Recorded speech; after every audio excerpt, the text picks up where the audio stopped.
What's up? I'm trying something a little different. I am using Streamlabs, which we will use for lives as well. I tried to do this last weekend, and I watched Chapter 2, and then found out my audio was completely fucked. So I just spent the last hour recording little bits and pieces and trying to figure out what was what and how was how, and you know, all the good stuff. So, I'm back. Hopefully this will be a relatively easy edit with this software, but we'll see what happens.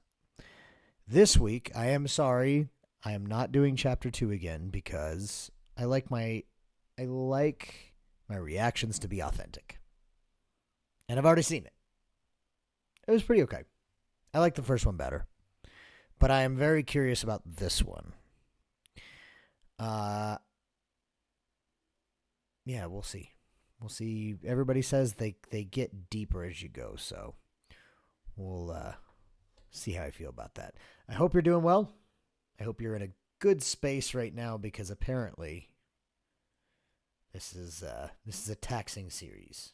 So stick with me for the next 12 minutes and let's get her done. My therapist was scowling at my weekly anxiety and depression scores like a detective trying to crack a particularly stubborn case. There were no signs of improvement and the scores followed no real measurable pattern that were consistent with bipolar. After nearly 2 years of talk therapy and taking enough medications to fill a pharmacy, he sat down with me and he dropped the bombshell that he didn't think that I had bipolar. In fact, he said that he didn't think that I had depression at all. And it was a very odd thing to be stripped of an identity in an instant. The reality was that a 20-minute in and out consultation 2 years ago led to 2 years of swallowing pills that I never needed and devoting so much of my time to managing the condition that I never actually had. The emotions inside me swirled around like a mismatched soup. On one hand, I was full of anger and I was bitter about the whole situation, but I was also hopeful that this new path could offer me the relief that I desperately needed. He told me he was going to refer me to an ME clinic in Bath. I'd never heard of it before, but instinctively true to character, I started researching it online as soon as I got home. Apparently, ME is the medical equivalent of a choose-your-own-adventure book, with tiredness as the only consistent plotline. There were no universally accepted reasons as to why the fuck it existed in the first place. It seemed it was largely accepted to be a post-viral condition, but that was all speculative because there were no clear consensus in the medical community what ME even was. The defining characteristic was a tiredness that wouldn't go away with rest. I could relate to this. In fact, I could more than relate to it. For anyone lucky enough to have not have experienced this, if you want an idea of what it's like, force yourself to stay awake for 3 nights in a row. During this time, eat the food that makes you feel terrible, and in this sleep-deprived state, exercise until your muscles give out. By the 3rd day, you'll have a small insight into living with this condition. During the years post-stem cell transplant, where I recovered a lot of my health and functionality, I remember getting COVID and thinking it was a walk in the park compared to the first year of my illness. I've been through withdrawal. I have been through all sorts of nasty bugs.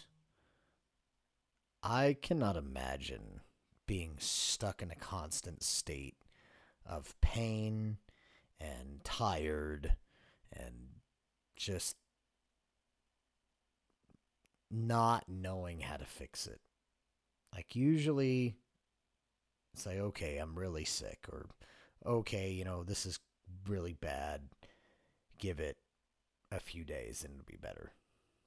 But not having like months and months and not having any answers or no path out. That sounds miserable. Just straight miserable. The difference was COVID lasted about a week. The thick of my illness lasted 8 years, and it only was getting worse. I pinned a lot of hope on going to that first visit at the ME clinic. It was a 6-month waiting list, God bless NHS wait times, but I felt excited to be surrounded by people who would understand me, where I could climb out of this nightmare. But my hopes were pretty quickly crushed during that first visit. I remember walking into a space that looked like a disused classroom where a bunch of people on chairs were sitting around in circles like Alcoholics Anonymous. I could feel a sense of camaraderie and that we all felt like dog shit. We were all confused and we were all desperately wanting to feel better. I believe at the time I was probably the youngest in the group. The group leader waddled in and handed us all a booklet that looked like a school timetable.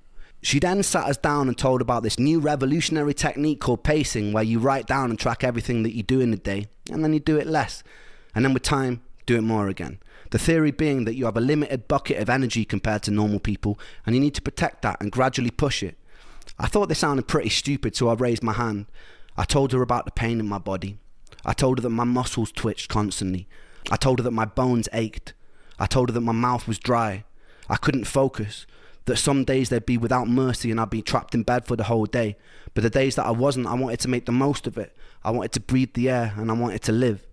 She told me she understood it's hard, but she didn't really offer more than that. She just pointed at the booklet and told me to follow it. I asked her about things like heavy metal poisoning, about chronically reactivating viruses, about defective mitochondria, about all the things that I read that were linked to chronic fatigue, but she just raised an eyebrow, looked at me like I was a hypochondriac and told me she knew nothing about those things. I remember walking out of the building feeling disheartened and defeated, so much so that my legs buckled as I was walking home.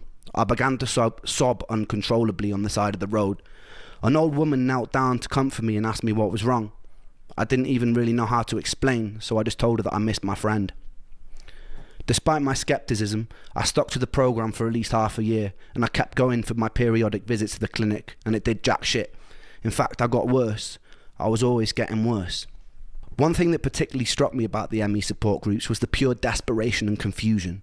With most other conditions, you're given a diagnosis, a prognosis of whether it's going to kill you, and what you can do to manage it or cure it. With ME, you don't get that. You get an indeterminately long sentence to purgatory. You feel worse than you've ever felt in your whole life, and you're given no explanation as to why, and no signpost pointing the way out. I can imagine going in somewhere and telling somebody like, hey, these are my problems. And being like, oh, I don't. Like them just kind of thinking you're crazy. Or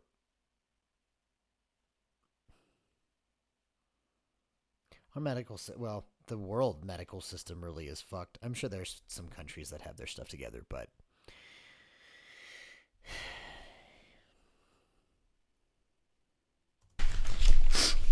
there was no selection bias to the people suffering.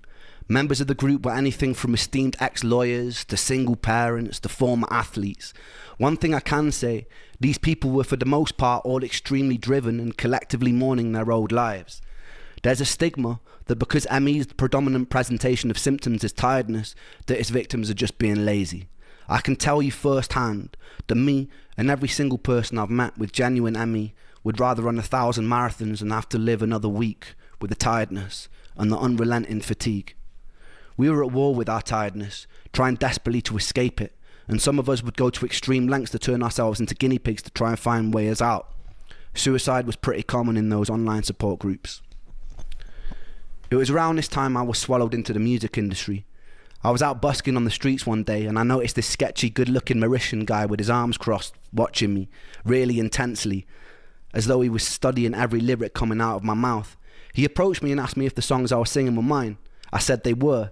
A big smile was painted across his face, and he told me he just finished recording Plan B's latest record, which turned out to be The Defamation of Strickland Banks, one of my favourite albums of all time. He was looking for a new project to sink his teeth into, and he asked me if I'd come to London to record. We got into it. The whole time I felt dreadful, but this was a lifelong dream materialising in front of my eyes, so bit by bit, when I could, I'd get the train to London and start chipping away at my first ever album.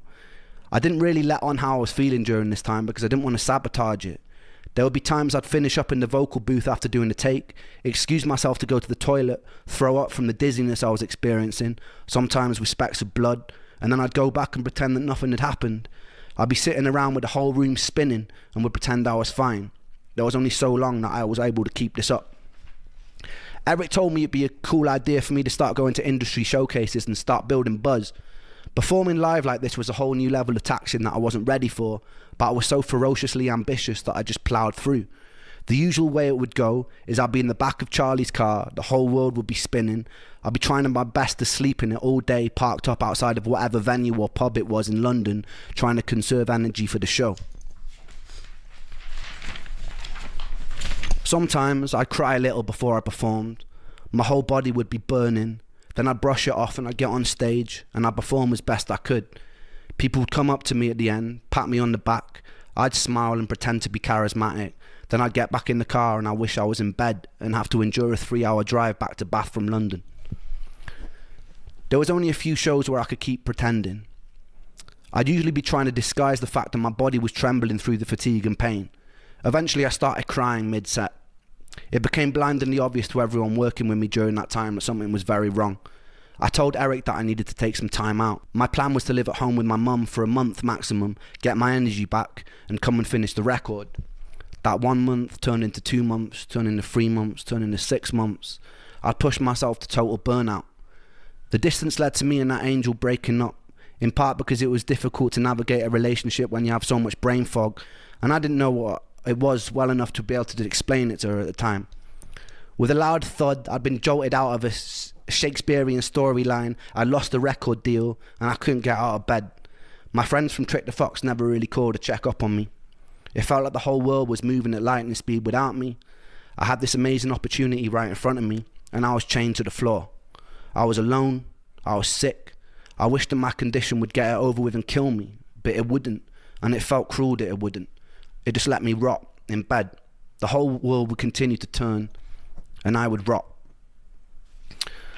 In the next episode, I'm going to tell you about a fight with a television and losing my anal virginity to an 80-year-old man. Stay tuned for that. Is that for real?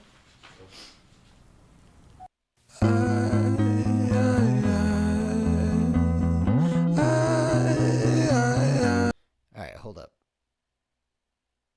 Like that's I don't know if I'm ready for the next one. That sounds awful.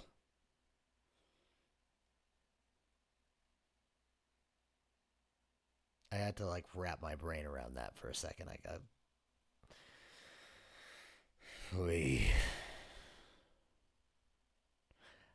I am grateful for my problems.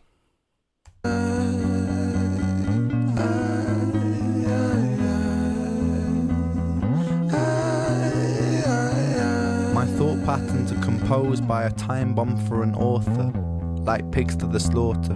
A symphony of self-doubt sings out, breath starts getting shorter, running water. It's the state that I wish to become. Instead, concrete envelops my movement and I'm rendered deaf and dumb, unable to heed the advice of others. Don't tell me things will get better, cause so far things haven't gotten better. I've got the sweater, poster child, bipolar, ADHD, therapist, wet dream. I don't want to talk about my father, I don't want to talk about my dead friend, I don't want to talk about myself. I'm sick of talking about myself. I'm sick of talking about myself and realizing that talking about myself never ever helps. Still, I call for help, cause I really want help. But the pills didn't seem to help, and the therapist didn't seem to help. But still, I want help. I've danced with the devil in hell. I've sat in a prisonless cell, and here I always dwell, in this prison in myself. I do this thing where my mind travels back to the golden age. You know those times where you were carefree and everything was golden? I gotta say, this is super trippy with headphones on, because I feel like I'm surrounded. I don't even think I can say that on here. I feel like I am in a higher state. The golden age. You know those times where everything was golden, where you were carefree and everything was golden? The hardest thing I ever had to do was come to terms with the fact that that time never really existed. I've always felt so fucking detached and broken, bruised and mismatched. Find it hard to relax, living under the cracks. Tried to fill in the gaps, lying here on my back. Still, I can't find it. Sense of peace in my mind declined it. Pulse increase and my sweat combines with a feeling so deep I fall inside it. Depression, I hate you, depression. Your constant oppression, respond with aggression. They say depression Depression brings you lessons. Constant stressing conceals blessings. You will grow in broken settings. Fuck those lessons, fuck depression. I've been living in your shadow for so long that I forgot how I can shine. How I can find a refuge in my mind. How am I meant to sit here and unwind? The planets align. I feel like I'm cursed. Feel like I'm cursed to just be here to hurt. Feel like I'm cursed to just be here to bleed. But my demons been feeling this way since birth. Depression, I hate you. Depression, I hate you. Depression, I hate you. Depression, I hate you. Depression, I hate you. Depression, I hate you. Depression, I hate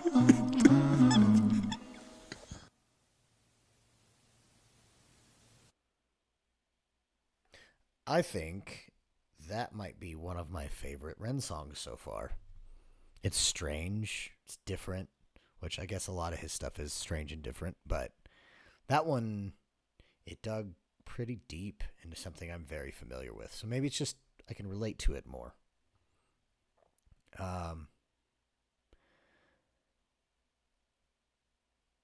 I definitely I like knowing the story here. It's kind of cool to get to know what he's been through. It just kind of seems like, and I can only imagine how he feels going through all this. It just seems, oh, I can't stop that. Make it stop. 70 hours a week is killing me. It just seems like it's a broken record of the same story over and over and over and over, and there's no way out. I can't imagine. I really can't. I mean, I guess it to a point I can, because I've felt similar in different aspects of my life, but it makes me grateful for my problems. It really does. Like, when I look at the things that I face on a daily basis, life is pretty fucking awesome. And I think we should remember that. I do. Anyway, I probably won't edit this a whole lot. I'm going to put my intro and my outro. Probably not going to go through and edit it a whole lot, so you get the raw version here. And yeah, I don't have a ton of time to do that right this second. So as time frees up, I will get more edits done, and we can do these more often. But I would like to go live soon. So if you're listening to this and you want me to do a live, let me know if you want to come hang out.